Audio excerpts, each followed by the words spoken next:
ご愛貪はミニピティグランドスポンサーの提供でお送りします。大家好，歡迎到屯門畫室。我今日介紹吳竹平頭入水筆同埋 Hoban 嘅筆形水彩遮蓋液。我仲會用呢兩種 product 咧，就示範一張水嘅反光俾大家睇下，非常容易做，大家都識嘅。OK， 睇下個 product 先。首先介紹吳竹嘅平頭水彩入水筆，咁啊方便寫生用嘅，就唔使點水嘅，啲水咧就入喺個筆裏邊嘅 Made in Japan。咁我之前介紹過一支咧就係圓頭嘅，咁呢支係平頭嘅，開俾大家睇下。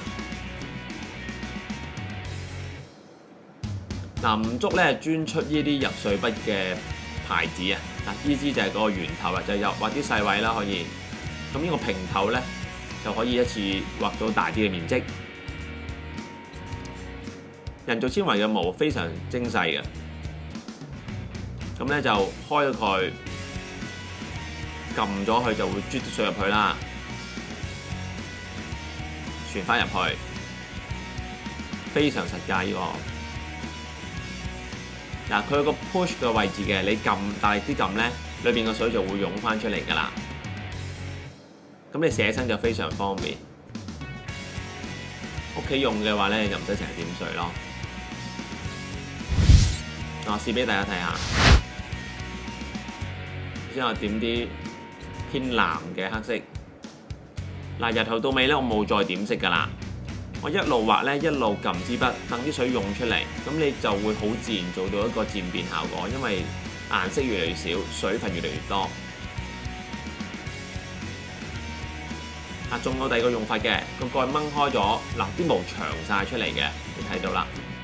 咁啊，即刻變咗支大筆嘅，咁啊變咗係中型嘅平頭同埋大型嘅筆都可以一次過使用啦。用完插翻去，又變翻一支中型嘅筆，非常神奇嘅設計。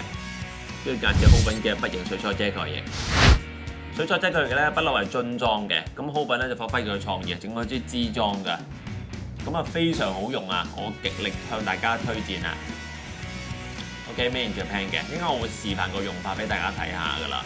如果有用開舊嘅朋友咧，知道每一支咧就係個樽裝咧揾支筆仔點咧，咁兩個唔好處，一來支筆咧點咗佢之後咧就俾嗰啲膠漿封咗佢，你支筆就打柴；第二就係你落唔到釉線，呢個就解決咗兩個問題，一來佢直接擠出嚟，第二咧就係佢個筆嘴咧做到好細啊，非常細嘅細位都落到。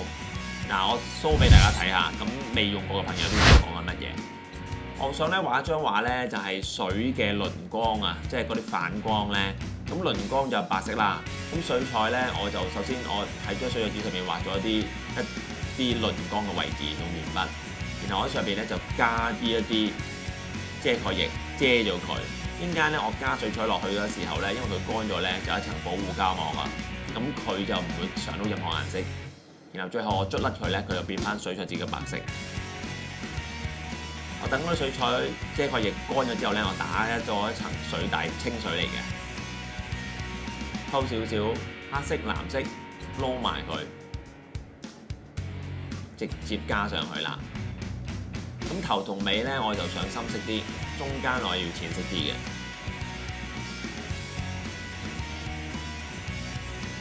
等3分鐘。用比頭先深少少嘅灰色，加落去一啲你認為有水彩嗰個水嘅暗少少嘅反映嘅位置，你加落去啦。因為水彩紙咧仲係少少濕啊，即係而家大約係70%乾，咁佢會化開嘅有啲筆觸。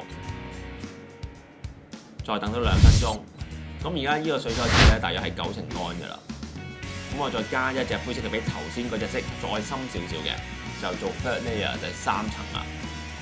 咁我想佢明顯少少見到嘅呢啲筆觸要，但係又唔係話完全係硬嘅，所以我唔要張紙完全乾㗎。個重點係大家朋友記住啦，要大約90%乾。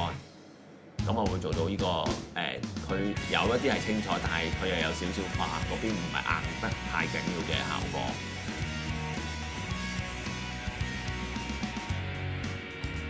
實際上係唔係隨意嘅你盡量跟啦因為如果隨意你又覺得會唔似㗎啦。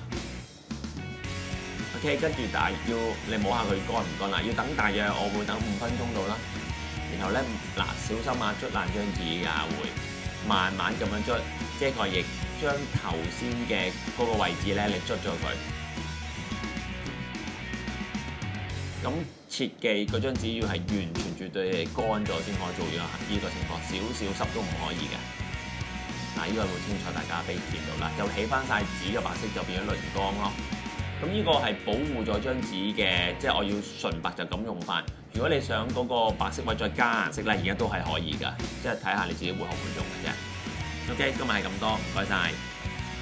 今日到此為止，多謝大家收睇。中意條片嘅朋友咧，唔該幫我 like 佢、share 佢，同埋 subscribe 我 YouTube。